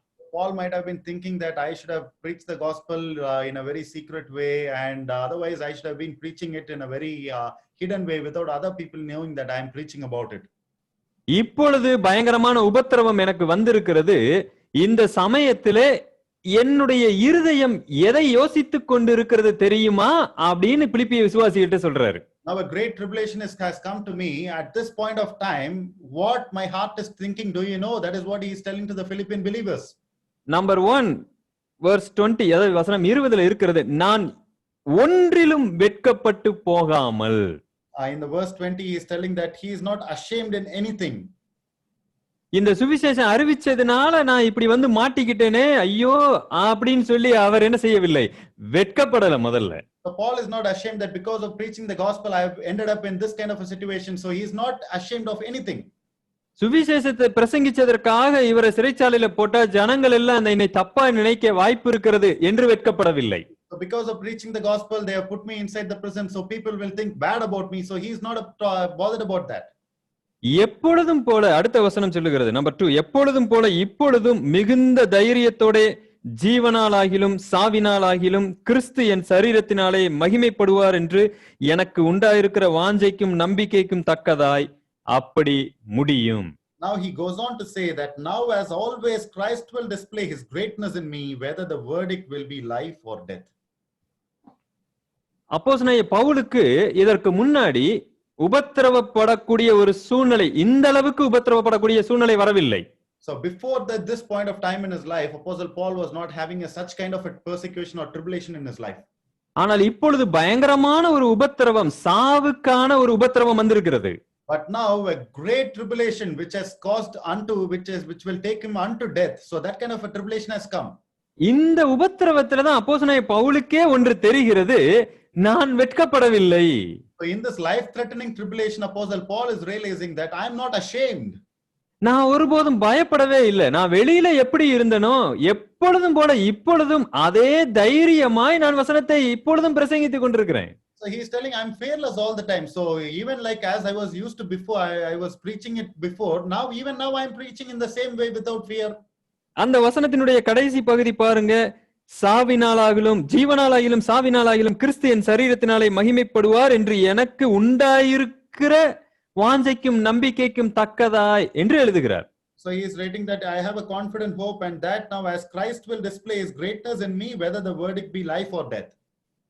வாஞ்சைக்கும் நம்பிக்கைக்கும் தக்கதாய் அப்படி முடியும் என்று சொல்லுகிறது. எப்படி முடியும் என்று சொன்னால், மேல இருக்கிற நாம தியானித்தோம் அல்லவா, ரட்சிப்பாய் முடியும். அவரே சொன்னார் 19வது வசனத்துல, எனக்கு அது ரட்சிப்பாய் முடியும்.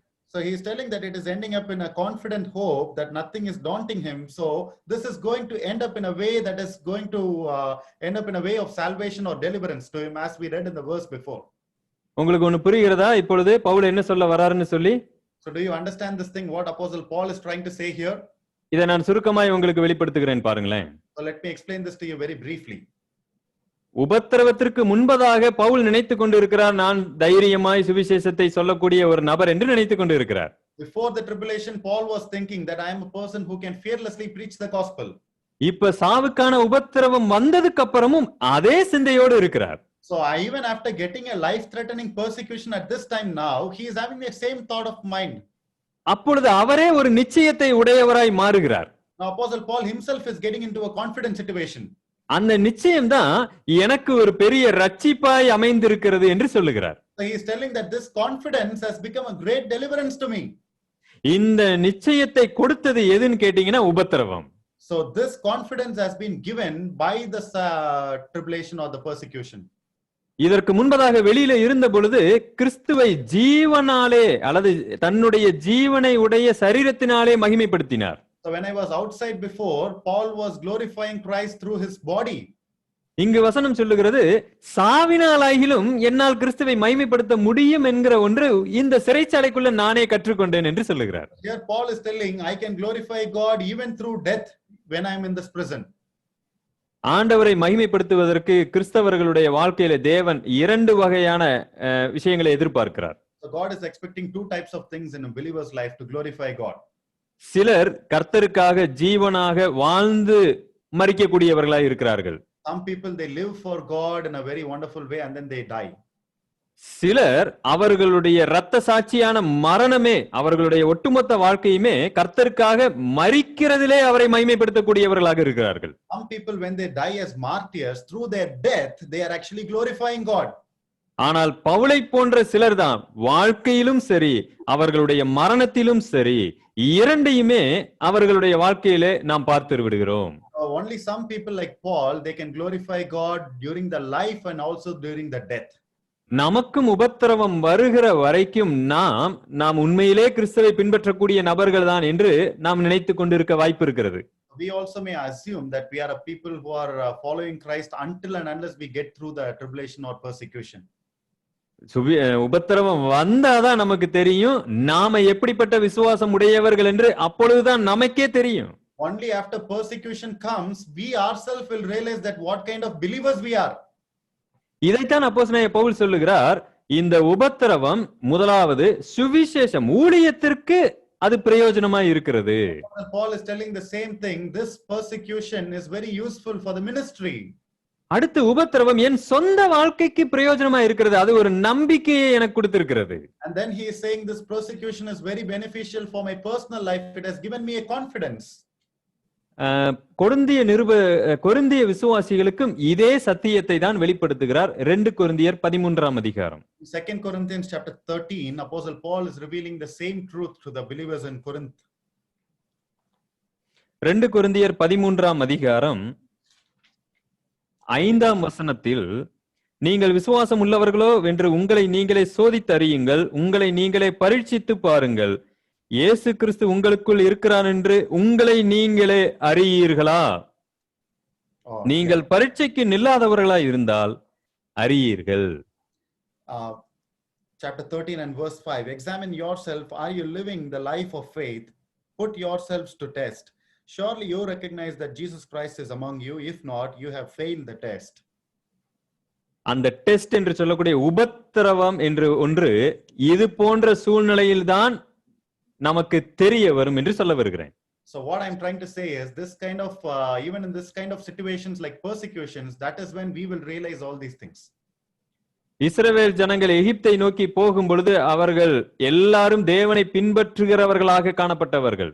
So when people of Israel, they went from Egypt to Israel, they were like all were following God. ஆனால் எப்பொழுது ராட்சசர்களை பார்த்தார்களோ அப்பொழுதுதான் உண்மை வெளிப்பட்டது. The moment they saw the giants, that is where the truth has come out.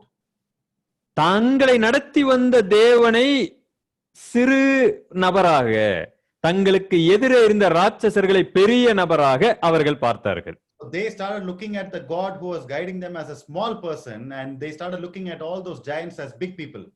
அதுவரைக்கும் அவர்கள் தேவனை பின்பற்றி கொண்டிருந்த ஒரு நபர்களே.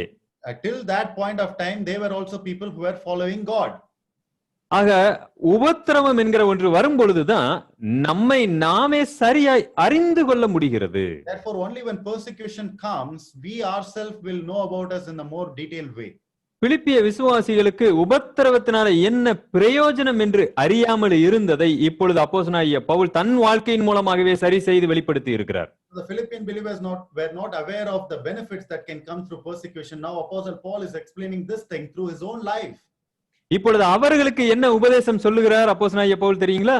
Now what doctrine, what teaching Apostle Paul is giving to these people, you know? பிலிப்பியர் 1ஆம் அதிகாரம் 27வது வசனம் பாருங்க. Philippians chapter 1 verse 27. நான் வந்து உங்களை கண்டாலும் நான் வராமல் இருந்தாலும் நீங்கள் ஒரே ஆவியிலே உறுதியாய் நின்று ஒரே ஆத்துமாவினாலே சுவிசேஷத்தின் விசுவாசத்திற்காக கூட போராடி எதிர்க்கிறவர்களால் ஒன்றிலும் மறலாதிருக்கிறீர்கள் என்று உங்களை குறித்து நான் கேள்விப்படும்படி எவ்விதத்திலும் நீங்கள் கிறிஸ்துவின் சுவிசேஷத்திற்கு பாத்திரராக மாத்திரம் நடந்து கொள்ளுங்கள். So whatever happens, let your conduct be worthy of the gospel of Christ, so that whether or not I come and see you for myself, I may hear that you are standing firm, united in spirit and in mind, side by side, in the struggle to advance the gospel faith, meeting your opponents out so much as tremor. This is a sure sign to them that destruction is in store for them and salvation for you, a sign from God himself. ஆங்கிலத்துல பாத்தீங்கன்னா அந்த கீழே இருக்கிற 28வது வசனமும் சேர்ந்து வந்துருச்சுன்னு நினைக்கிறேன். Brother அதையும் சேர்த்து வாசித்துட்டாங்க, பரவாயில்ல. நல்லா கவனிங்களேன். எதிர்க்கிறவர்களால், அதாவது 27 தமிழ்ல 27வது வசனம் பாருங்க. எதிர்க்கிறவர்களால் ஒன்றிலும் மறலாதிருக்கிறீர்கள் என்று உங்களை குறித்து நான் கேள்விப்படும்படி, இந்த வசனத்தை பாயிண்ட் அவுட் பண்ணி எழுதுறாரு. So Paul is telling that he wants to hear something about them, like meeting your opponents without so much as a tremor. ஏன் தெரியுங்களா இந்த வசனத்தை எழுதுறாரு? Do you know why Paul is writing this verse? 28வது வசனம் தமிழ்ல அதற்கு answer இருக்கிறது. நீங்கள் மருளாதிருக்கிறது அவர்கள் கெட்டு போகிறதற்கும். So he is telling that this is a sure sign to them that destruction is in store for them and salvation for you. நீங்கள் ரட்சிக்கப்படுவதற்கு அது அத்தாட்சியா இருக்கு. எது ரட்சிக்கப்படுவதற்கு அத்தாட்சி? So this is something that is evidence for salvation for them. So what is that? உங்களை எதிர்க்கிறவர்கள், கொல்ல வருகிறவர்கள், துன்புறுத்துகிறவர்களுக்கு நீங்கள் தைரியமாய் நீங்கள் நெஞ்சை நிமிர்த்தி காமிச்சு நிக்கிறீங்க பாத்தீங்களா, அதுதான் நீங்கள் ரட்சிக்கப்படுவதற்கான அத்தாட்சி. So when people are opposing you, at that time you are fearless and you are boldly opposing them. So that is the evidence for your salvation. அந்த அத்தாட்சியை எனக்கு தேவன் ஏற்கனவே கொடுத்துட்டாருங்கிறாரு. So Paul is telling God has already given me that assurance. அதுதான் நம்ம 20வது வசனத்துல பார்க்கிறோம். That is what we read in verse 20. அந்த அத்தாட்சி எனக்கு இருக்கிறது, உங்களுக்கு அந்த அத்தாட்சி வேண்டும் என்று சொன்னால். So Paul is telling, I have that kind of an assurance if you also want that kind of an assurance. அடுத்து 29:30 உங்களுக்கும் அதே மாதிரியான போராட்டம் உபத்திரவம் உண்டுன்னு எழுதுறாரு. In verse 29 and 30 he is continuing to write that you will also have same kind of afflictions in your life. நான் 29 வாசிக்கிறேன். ஏனெனில் கிறிஸ்துவினிடத்தில் விசுவாசிக்கிறதற்கு மாத்திரமல்ல, அவர் நிமித்தமாக பாடுபடுகிறதற்கும் உங்களுக்கு அருளப்பட்டு இருக்கிறது. And so in verse 29 we read, for you have been granted the privilege not only of believing in Christ but also of suffering for him. அங்கு ஆங்கிலத்தில் நீங்க கவனித்தீர்கள் அந்த வார்த்தையை, granted privilege, அதாவது அருளப்பட்டு இருக்கிறது, பாடுபடுகிறதற்கு உங்களுக்கு அது ஒரு வாய்ப்பாக கிருபையாய் அருளப்படுதல், கிருபை என்று அர்த்தம். So suffering for Christ is a grace that has been given to them as a privilege. David Livingstone இப்படியாக ஒரு ஸ்டேட்மெண்டை லண்டன் பத்திரிகையாளர்களுக்கு கொடுத்தார். So David Livingstone has given such a statement to the press people in London. ஏனென்று சொன்னால் அவரை பற்றி உயர்ந்த ஒரு கட்டுரையை அன்றைய நாளேடுகள் வெளியிட்டிருந்தன. Those days the newspapers and the magazines have written a great article about him. Africa காட்டிற்குள்ளாக சென்று இவரை போல தியாகமாய் உழைத்த ஒரு நபரை நாம் பார்க்க முடியாது என்று அவரை புகழ்ந்து எழுதியிருந்தார்கள். So it was written in a very exalting way that we cannot see anybody else who has gone to the forest of Africa and served God there. அதற்கு பதிலாக லிவிங்ஸ்டன் இப்படியாக ஒரு வார்த்தை எழுதியிருந்தார். So David Livingstone has written something as a response to that. Africa நாட்டிற்கு சென்று அங்கு ஊழியம் செய்வதற்கு தேவன் எனக்கு ஒரு வாய்ப்பை கொடுத்ததை நான் எந்த விதத்திலும் அதை ஒரு பெரிய தகுதியாக எண்ணிக்கொள்ளவில்லை என்று எழுதியிருந்தார். So God has given me an opportunity to go to Africa and to minister there. So that is an opportunity given by God and I am not considering that as any privilege or any status for me. கீழே இன்னொரு வார்த்தையும் போட்டு இருந்தார். இனிமேல் இப்படிப்பட்ட மிஷனரிமார்களை தியாகிகளாக காண்பிக்காதீர்கள், அவர்கள் பாக்கியம் பெற்றவர்கள் என்று எழுதுங்கள்னு சொன்னார். So he also continued to write that don't proclaim this kind of missionaries as great sacrificing people, but write as if it is a privilege to all of them. அவர் உண்மையிலே லிவிங்ஸ்டன் சொன்னது 100% உண்மை.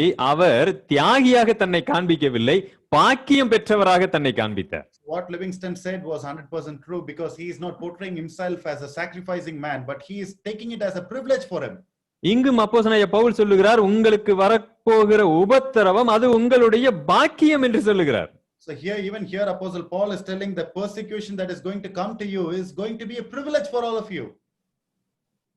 இதேதான் அப்போஸ்தலர்கள் பேசினாங்க யூதர்களுக்கு முன்பதாக. அது அப்போஸ்தலர் நடபடிகள் புத்தகத்துல வாசிக்கிறோம், ஞாபகம் இருக்கிறதா? So the same thing was spoken by apostles to the before the Jews. So do you remember that in the Acts of Apostles? தாங்கள் கிறிஸ்துவுக்காக அவமானப்படுகிறத பாக்கியம் என்று எண்ணினார்கள். So they considered it as a privilege to be put to shame for Christ. இப்பொழுது பிலிப்பிய விசுவாசிகளுடைய இருதயத்தில் இருந்த தவறான உபத்திரவம் குறித்த தவறான நம்பிக்கையை அப்போஸ்தலனாகிய பவுல் களைந்து எடுக்கிறார். So now the Philippian believers were having a wrong opinion or wrong belief about persecution in their life. So Apostle Paul is throwing away all the false impressions. பவுலுடைய சிறைச்சாலை அனுபவத்தையே அவர்கள் தவறாக பார்த்து கொண்டிருந்த போது, so even when they were looking at the imprisonment of Paul in a very negative way, 30வது வசனத்தில் அவர் என்ன சொல்லுகிறார் கவனியுங்கள். so So listen to what he is saying in verse 30. நீங்கள் என்னிடத்திலே கண்டதும் எனக்கு உண்டென்று இப்பொழுது கேள்விப்படுகிறதுமான போராட்டமே உங்களுக்கும் உண்டு. Your conflict is same as mine. Once you saw me in it, and now you hear I am in it still. இது எனக்கு மாத்திரம் நியமிக்கப்பட்ட ஒன்று அல்ல. So this is not something that has been determined only for me. இதே உபத்திரவம் உங்களுக்கும் உண்டு என்று சொல்லுகிறார். So he is telling that even you will have same kind of tribulation. ஆக இதுல யாரும் விதிவிலக்கே அல்ல, அப்போஸ்தலர்கள் மாத்திரம் இதற்கு நியமிக்கப்பட்டவர்களா? So nobody is an exception in this. Do you think that only apostles are determined for this? ஒரு சில இரத்த சாட்சிகளாக முன்குறிக்கப்பட்டவர்கள் அவர்கள் மட்டும்தான் இரத்த சாட்சியாக மரிக்க வேண்டுமா? So some people were determined to die as martyrs. So only they should die as martyrs or what? இல்லை, இல்லவே இல்லை. No, it is not like that. நீங்களும் நானும் இரத்த சாட்சியாக மரிக்கும்படியாக உலக தோற்றத்திற்கு முன்பதாகவே அந்த தேவனுக்குள்ளாக நாம் தெரிந்து கொள்ளப்பட்டிருக்கிறோம். So you and I were chosen before the foundation of the earth that you and I should die as martyrs for Christ. எப்பொழுது நீங்கள் ஆண்டவராகிய இயேசு கிறிஸ்துவால் மீட்கப்பட்டீர்களோ, The moment when you are redeemed by the Lord Jesus Christ, உங்களுடைய சரீரம் உங்களுடையவைகள் அல்ல. your body parts are not your belongings. நீங்கள் கிரயத்திற்கு கொல்லப்பட்டவர்கள். You were bought with a price. உங்களை தேவன் எப்படி வேண்டுமானாலும் அவர் பயன்படுத்த முடியும். God can take you and use you in any way that he wants to use you. உங்களை 20 வயதிலே இரத்த சாட்சியாய் மரிக்க வைக்கவும் முடியும். God can make you to die as a martyr even when you are 20 years old. உங்களை 200 வருஷமாக ஒரு பெரிய பிரசங்கியாகவும் பயன்படுத்த முடியும். God can also use you as a great preacher for 200 years. யாரும் நாம இதுல விதிவிலக்கு அல்ல, எனக்கு இது உங்களுக்கு இது கிடையவே கிடையாது. None of us are an exception here. We cannot consider like it is for you and it is for me. No, not at all. நாம் எல்லாரும் தேவனால் கிரயத்திற்கு கொல்லப்பட்டவர்கள். உபத்திரவம் நம்மை வெளிப்படுத்தி காண்பிக்கின்றன. All of us are bought with a price and persecutions will reveal and expose all of us. ஆக பிலிப்பிய விசுவாசிகளிடத்துல ஒரு தவறான நம்பிக்கை அப்போஸ்தலனாகிய பவுலால் மிக அழகாக தன்னுடைய வாழ்க்கையிலிருந்தே கையாளப்பட்டிருக்கு, கலைந்தெறியப்பட்டிருக்கிறது. So a false opinion about this kind of a thing has been thrown away by Apostle Paul through his own life. கடைசியாக நான் உங்களிடத்துல கேட்க வேண்டிய ஒரே ஒரு கேள்வி. The last question I want to ask all of you is this. உண்மையாகவே உங்களுக்கு ரட்சிப்பின் நிச்சயம் அத்தாட்சி இருக்கிறதா? Do you really have the assurance of salvation? தேவன் உங்களுக்குள் இருக்கிறார், கிறிஸ்து உங்களில் மகிமைப்படுகிறார் என்கிற அத்தாட்சி உங்களிடத்துல இருக்கிறதா? You have the assurance that God is within you and Christ is being glorified inside you.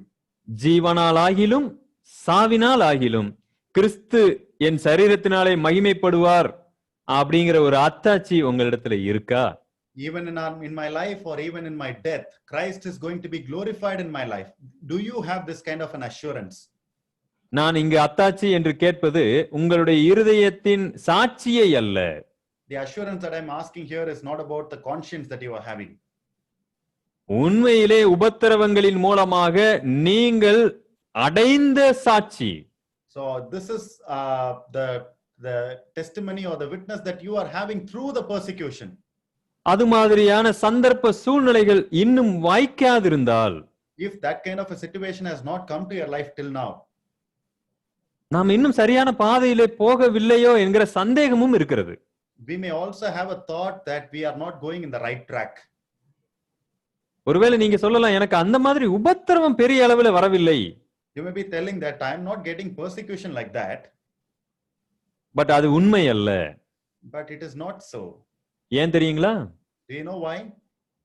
நாம எல்லா இடங்களிலும் உபத்திரவம் வருவதற்கு முன்பதாகவே அதை லாவகமாக தவிர்க்கக்கூடிய நபர்களாக இருக்கிறோம்.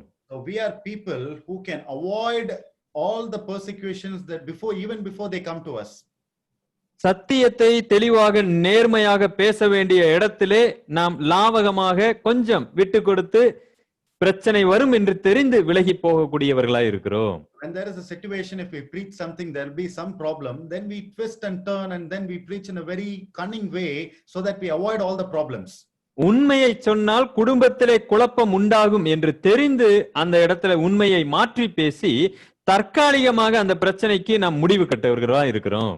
So we know that if we speak the truth, there'll be problem in the family. So for a temporary remedy, we are speaking some lies and then we are covering up the issues. இப்படி எல்லா இடங்களிலும் சின்ன சின்ன விஷயங்களை நாம் அழகாக பேசி மறைத்து நாம நம்ம வரக்கூடிய உபத்திரவங்களை தவிர்த்து இருக்கிறோம். In all these places, we are doing this kind of little things and we are avoiding all the possible persecutions that might come to us. ஒரு மாணவன் காலையிலே மிகவும் தாமதமாய் எழுந்து பள்ளிக்கு செல்லுகிறான். So a student is getting up very late in the morning and then he is going to the school. ஆசிரியர் கேட்கிறார், எதற்காக தாமதமாய் வந்தாய் என்று கேட்கிறார். Now the teacher is asking him, why did you come late? இவன் அந்த இடத்திலே உண்மையை சொன்னால், நான் தாமதமாய் எழுந்தேன் என்கிற உண்மையை சொன்னா அங்க அடி கிடைக்கும். So if he is telling the truth that I have got up very late, then he will be getting beatings. அங்க அவன் ஒரு சின்ன பொய்யை சொல்லுகிறான், என்னுடைய வாகனம் பழுதாகி விட்டது. Now he is telling a small lie that my tire got punctured. அவன் அந்த உபத்திரவத்திலிருந்து எளிதாக தப்பித்துக் கொள்ளுகிறான். Now he is being saved from the persecution in a very easy way. இது போன்று இந்த மாதிரி சின்ன சின்ன விஷயங்கள் நாம எல்லா இடத்திலும் தப்பிக் கொள்ளுகிறவர்களா இருக்கிறோம். நமக்கு ஒருபோதும் நேர்மையாகவோ மறைமுகமாகவோ எந்த அடிப்படையிலும் உபத்திரவம் வராது. So we are doing all these little things to protect ourselves from all the persecution. So as a result of that, we are not getting any persecution or tribulation in the right way. அன்றியும் கிறிஸ்து இயேசுவுக்குள் தேவ பக்தியாய் நடக்க மனதாய் இருக்கிற யாவரும் துன்பப்படுவார்கள். So even if you are willing to live a godly life for the Lord Jesus Christ, you will be facing persecutions. அந்த உபத்திரவத்தின் மூலமாகத்தான் உங்களுடைய என்னுடைய ரட்சிப்பின் நிச்சயத்தை நாம் அறிந்து கொள்ள முடியும். We get the assurance of our salvation through this kind of tribulations and persecutions. நாம இங்கு முடிப்போம். நாம எல்லா இடத்திலையும் நாம உபத்திரவத்தை சந்திக்க கூடியவர்களாக, நமது ரட்சிப்பை நிச்சயப்படுத்திக் கொள்ளுகிறவர்களாக நாம் வாழுவோம். So we will end this here. So in all places, let us face the tribulations and we will have the assurance of our salvation. கர்த்தர் நம்மோடு பேசி இருக்கிறார். இந்த வசனத்தை இந்த நாளிலே நம்மளுடைய வாழ்க்கையின் அடிப்படை வசனமாக நாம் மாற்றி அமைப்போம். God has spoken to all of us, so let us have these verses as the foundation for our life. இந்த வாய்ப்பை தந்ததற்காக இதை நடத்தக்கூடிய ஒருங்கிணைத்த பொறுப்பாளர்களுக்கு, மூப்பர்களுக்கு, ஊழியர்களுக்கு ஒவ்வொருவருக்கும் நான் நன்றியை தெரிவித்துக் கொள்கிறேன். So I extend my sincere thanks to all the elders and evangelists or God's people who are behind this, who have organized this wonderful meeting. கர்த்தருடைய நாமம் மகிமைப்படுவதாக. ஆமென். May God's name be glorified. Amen.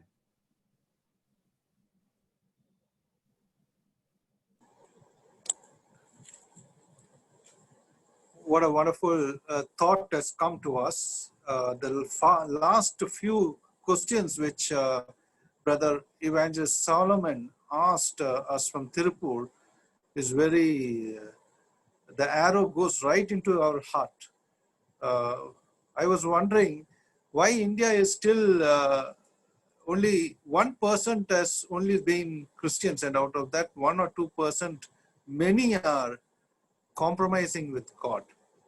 No wonder why India is still a very far away country from being at least 50% of them Christians. Why not 90? We know places like Europe and other places, they have accepted the Lord Jesus Christ at a large scale. Why this thing? We are compromising with God. We are compromising with a lot of things in our personal and family and church life. That the gospel of Christ is compromised in a large way. In small ways, it is the small things have become a huge thing. Now only God has to lead us and make us that if there's no persecution, that means we are going along with the person whom we are not supposed to go. So this is a message that has come very straight to our heart. Is there no persecutions in our life? Then we are in the comfort zone with the person whom we are not supposed to be. My dear brothers and sisters, may this word of God, which I'm not going to narrate any of those. Usually I narrate all the important things, but this question, why persecutions never come to our life, whether before the government brought in that policies or after that policies, persecution has never come up in our life. I'm not telling that it is a must, but if we are compromising with God, I'll be with you for 50% and I'll be with the world for 50%, then definitely we are far away from what we are supposed to do, the gospel of the Lord Jesus Christ.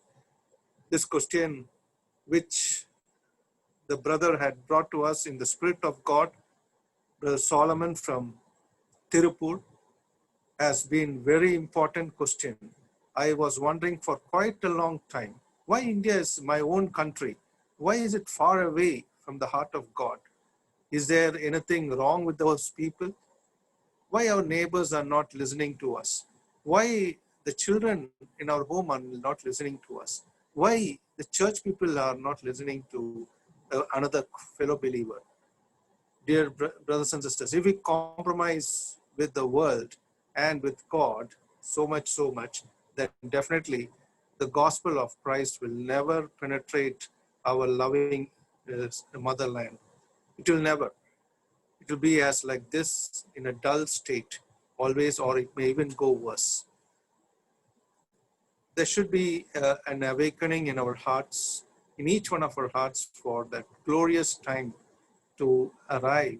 So if the Lord tarries to come, may this words which Apostle Paul has written from the prison, for to me to live is Christ and to die is gain, in verse 21. It is not just a motivational verse. It is more than to be conquerors in this world, to the love of the Lord Jesus Christ. Let us understand this, to do this and to achieve or to get the gospel right into our motherland in a great way, then we should never compromise with God and with the world. It will turn out upside down in our Christian walk of life. So let this question which our dear brother had asked to each one of us be a very sincere and honest question to our hearts. Each one of us should ask this evening time. What am I doing? Where am I? Am I really for God? If not, how am I standing in my day-to-day and every moment in my life? How do I improve about it? How do I go about it? How do I make the things straight in my Lord's eyes? So all this we should ask a lot before going into the very today's message, and really question ourselves, like Apostle Paul had questioned the Corinthians in 13th chapter. So let us also question that in the 2 Corinthians chapter 5th verse, chapter 13 and verse 5. The same question let that come to our hearts. Thank you, dear brother Solomon from Tirupur, for bringing the word of God to the Spirit. May the loving Lord use you more in the days to come. May all the blessings from heaven pour upon you. Thank you very much for bringing this important word, which was going in my mind for quite some time. We should really do many things to turn it around. So thank you, dear brother. May God bless you a lot. Now we also thank our dear brother Surendran for God enabling him to come in and translate in a blessed way. May the loving Lord be with him also. And we are also praying for him, and he's going to get a family life next month, God willing.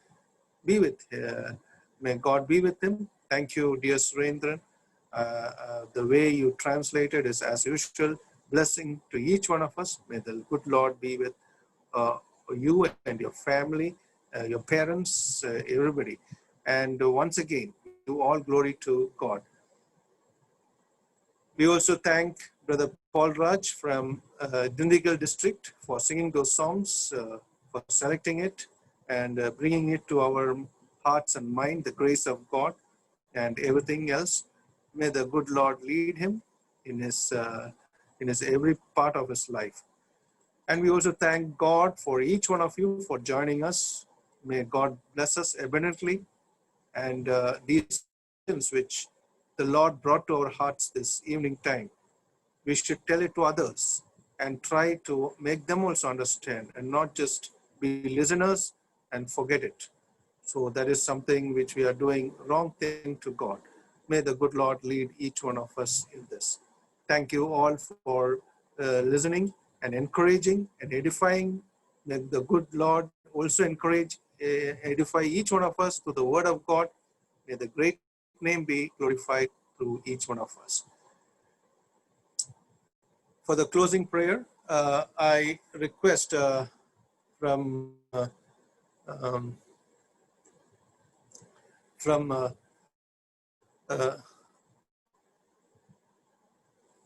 Karaikudi, Brother Dr. Nagarajan Velu, to close in with a word of prayer. Over to Karaikudi, the dear brother who's the elder of that assembly in Karaikudi.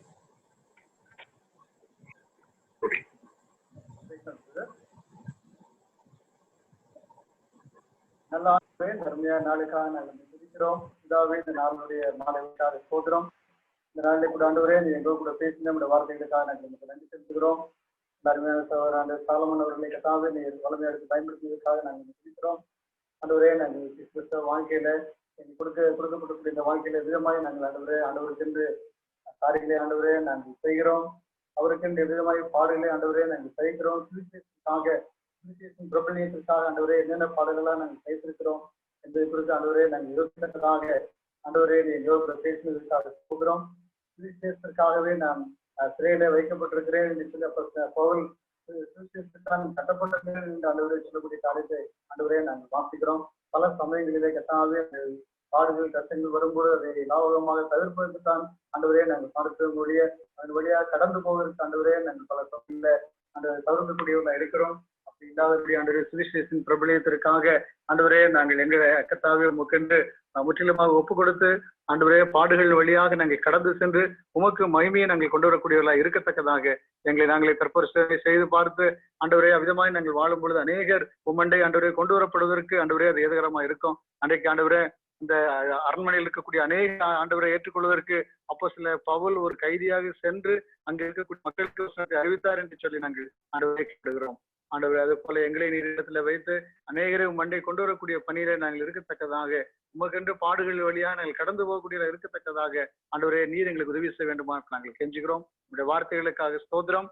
ஆண்டவரே நம்முடைய மகனை பலப்படுத்தினதற்காக நன்றி செலுத்துகிறோம். சரியான மொழிபெயர்ப்பையும் செய்து கொடுத்து அருமையான தம்பி சுரேந்திரனுக்காக ஸ்தோத்திரம். அவரையும் கத்தர் ஆசீர்வதிக்க வேண்டுமா நாங்கள் கெஞ்சுகிறோம். இந்த நாளில எல்லா நிகழ்ச்சிகளிலூடைய கத்தருடைய கிருபை கொடுத்து அருமையான பாடல்களை பாடுங்கள். அருமையான சோதன் பால்ராஜ் அவர்களுக்காக ஸ்தோத்திரம். ஆண்டவரே இந்த நிகழ்ச்சி அவ்வளவு அருமையாக இருக்கு. ஆண்டவரே பல ஆண்டவரே காரியங்கள் மத்தியில ஆண்டவரே சிரத்தையோடு கூட ஒவ்வொரு நாளும் அந்த இதற்கென்று நேரம் ஒதுக்கி இந்த காரியங்களை ஆண்டவரே ஒழுங்குபடுத்தி இருக்கக்கூடிய அருமையான ஆண்டவரே நாங்கள் சபை சென்னையில் இருக்கக்கூடிய கத்தாபி சபைக்காக நாங்கள் உங்களுக்கு நன்றி செலுத்துகிறோம். எல்லாருமே சந்தோஷ் ஆண்டவரே ஜான்சன் அவர்களுக்காக நாங்கள் துதிக்கிறோம். அங்க இருக்கக்கூடிய அந்த ஆண்டவரே ஜிஎல்எம் புக் ஷாப் இருக்கக்கூடிய அருமையான ஊருக்காக நாங்கள் துதிக்கிறோம். ஆண்டவரே நீ தொடர்ந்து அவர்களையும் எடுத்து பயன்படுத்தும். அநேக ஆயிரமான பேருக்கு ஆண்டவரே அநேக நூற்றுக்கணக்கான பேருக்கு பல இடங்கள் இருக்கக்கூடிய பிரயோஜனமா இருப்பதற்காக நாங்கள் துதிக்கிறோம். இடைப்பட்டதற்காக ஸ்தோத்திரம். உமக்கே நாங்கள் துதியும் கனமும் மகிமையும் நாங்கள் செலுத்துகிறோம். யாவற்றையும் எங்கள் ஆண்டவர் ரட்சகருமாய் இருக்கிற எங்கள் ஆண்டவர் இயேசு கிறிஸ்துவின் இனிய நாமத்தில் மனத்தாழ்மையோடு வேண்டிக் கொள்கிறோம் எங்கள் நல்ல பிதாவே. ஆமென். May the love of God the Father, the grace of the Lord Jesus Christ, and the fellowship of the Holy Spirit be with each one of us now and forevermore. Amen. Thank you, Brother Nagarajan from Karaikudi for the closing prayer. May the Lord be with you and your family. Thank you all for being with us. May the good Lord lead each one of us wherever we are for His glory, even if persecution at all comes, and it should come, for that we may be faithful to God and not compromise. If we don't compromise, it will definitely be for the glory of God, and we can do great things in the name of the Lord. May the good Lord lead us with these thoughts, and with these thoughts, let us proceed to the next day, God willing. And God willing, we shall meet tomorrow evening at the same time at 6:45. May the good Lord bless each one of us. God bless.